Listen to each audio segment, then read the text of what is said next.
நான் இவர் என்ன பதில் அளிக்க போகிறாரோ, உண்மையிலே நாங்கள் பெரியாருடைய சீடர்கள், நாங்கள் ஆன்மீகத்தை பற்றியோ அல்லது நாங்கள் கடவுளை பற்றியோ எதுவுமே நாங்கள் நம்ப மாட்டோம் என்று வார்த்தை அவருடைய வாயிலிருந்து வரவில்லை.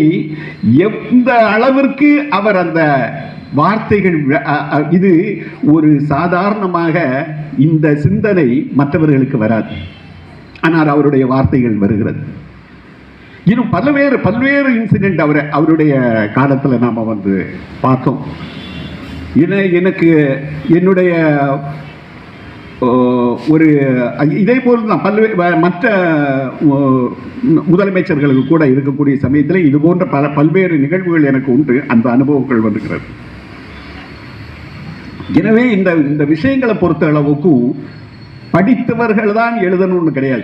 அதான் கேட்டேன் நீங்கள் என்ன படிச்சிருக்கிறீங்க கேட்டால் அவர் சொன்னார், நான் 3ஆம் கிளாஸ் 4ஆம் கிளாஸ் தான் படித்தேன் அப்படின்னாரு.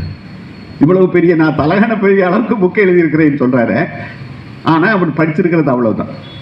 சரி, கண்ணதாசன்ற ஒரு கவிஞர் இருந்தார், உங்கள் எல்லாருக்கும் தெரியும். அந்த கண்ணதாசனுடைய கவிதைகள் இன்றளவும் அது உயிரோட்டமாக இருக்கிறது. யார்கிட்ட கேட்டாலும் கண்ணதாசன் கவிதை என்ன எல்லாம் பேசிட்டு இருப்பாங்க. கண்ணதாசன் என்ன படிச்சிருக்காரு? ஒன்றுமே படிக்கல. அப்போ ஒரு ஆள் போய் கேட்குறாரு அவர்கிட்ட, கண்ணதாசன், ஐயா நீங்கள் இவ்வளவு பெரிய கவிதைகள், அந்த கண்ணதாசனுடைய கவிதைகளை பற்றி சொல்லும் பொழுது நான் 1974-73 ஆண்டுகளில் நான் இங்கு நாகர்கோயில் படித்துக் கொண்டிருந்தேன். அப்பொழுது என்னுடைய ஆசிரியர் கண்ணதாசன் கவிதைகளில் PhD வாங்குறார், முனைவர் பட்டம் வாங்குறார். அந்த அளவுக்கு அப்போவே, எந்த வருஷம், ஒரு 40 வருஷத்துக்கு முன்னாடியே, அவ்வளவு 40-50 வருடங்களுக்கு முன்னாடியே அந்த அளவுக்கு அவருடைய அந்த கவிதைகளுடைய தாக்கம் இருந்தது. இன்றளவும் எத்தனையோ ஆராய்ச்சி மாணவர்கள் அதை ஆராய்ந்து கொண்டுதான் இருக்கிறார்கள், முனைவர் பட்டம் பெற்றுக்கொண்டுதான். அந்த கண்ணதாசன் சொல்லுகிறார், நீங்க எல்லாம் இவ்வளவு தூரத்துக்கு கவிதைகள்லாம் எழுதுறீங்களே, இதெல்லாம் எங்க போய் படிச்சுட்டு வந்தீங்க, எந்த புக்கை படிச்சீங்க, எந்த டிகிரி வாங்கினீங்கன்னு கேட்டதுக்கு அவர் சொல்லுகிறார், நான் என்னுடைய இளமை காலத்தில் பசியோடு சென்று மெரினா கடற்கரையில் படுத்திருப்பேன். படுத்துக்கொண்டு நான் வானத்தையே பார்த்து கொண்டு சிந்தித்தேன். படிப்புக்கு இதுக்கு எந்த சம்பந்தமும் கிடையாது. அந்த சிந்தனையின் வெளிப்பாட்டு தான் இந்த கவிதைகளின் ஊற்றெடுப்பு என்று கூறுகிறார். ஆக நீங்க ஒருவர் இன்னைக்கு நீங்க பார்த்தீங்கன்னா, நாங்க எல்லாமே படித்தவங்க தான், பெரிய படிப்பு படித்தவங்க தான் புக் எழுதணுன்றது கிடையாது. யாரு வேணாலும், ஆனா அந்த சிந்தனையும் அந்த ஆர்வமும் அந்த உணர்வும் அவர்களுக்கு இருந்தால் எந்த புத்தகமும் நாம் எழுதுறோம்.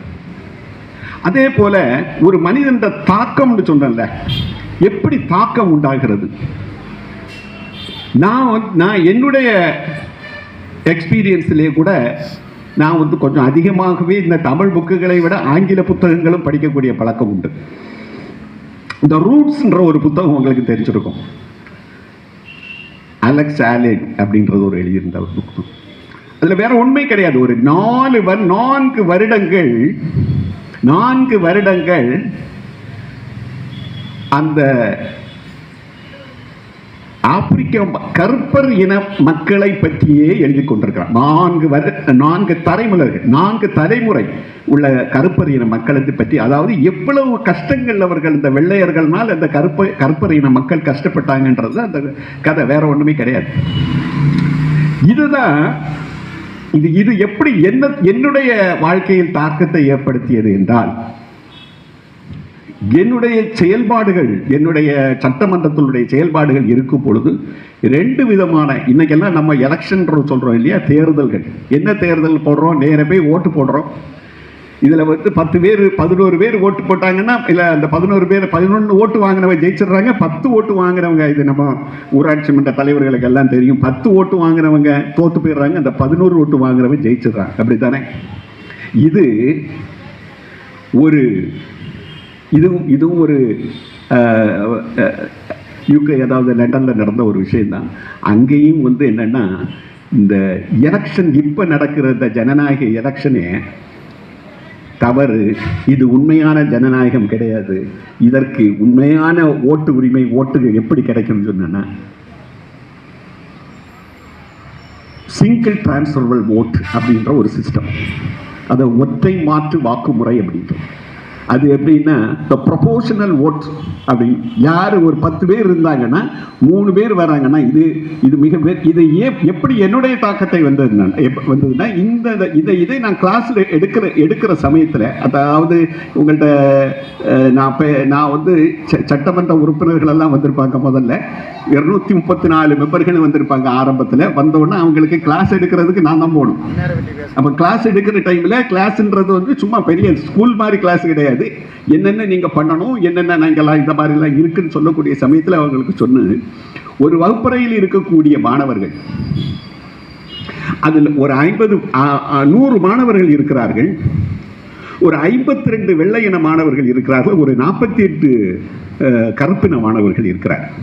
ஒரு ஸ்கூலில் கிளாஸில் வந்து school people leader, class people leader ஒவ்வொரு சப்ஜெக்ட்டுக்கும் எடுப்பாங்க. ஒரு இங்கிலீஷ் ஆங்கிலத்துக்கு எடுப்பாங்க, தமிழுக்கு எடுப்பாங்க, ஆங்கிலத்துக்கு எடுப்பாங்க, சயின்ஸுக்கு எடுப்பாங்க. இந்த மாதிரி ஒவ்வொரு சப்ஜெக்ட்டுக்கும் அவங்களை எடுத்துட்டு இருக்கக்கூடிய சமயத்தில் என்ன அந்த கிளாஸில் நடக்குதுன்னா, 5 சப்ஜெக்ட்லையும் முதல்ல இந்த மாதிரி ஓட்டு, இந்த மாதிரி 52 நீங்கள் இருக்கக்கூடிய இந்த ஜனநாயக ஓட்டு முறையில் அவங்களுக்கு எலெக்ஷன் எடுக்கக்கூடிய சமயத்தில் இந்த 52 மாணவர்கள், வெள்ளை இன மாணவர்கள் இருக்கிறார்களே, அவர்கள் சொல்லுகிற அந்த 5 வெள்ளை மாணவர்கள் மட்டும்தான் அதில் தலைவராக விடுகிறார்கள். இந்த இருக்கக்கூடிய 48 பேருக்கும் அந்த சான்ஸ் கிடையாது. இதுதான் இன்னைக்கு உள்ள எலெக்ஷனும் சரி.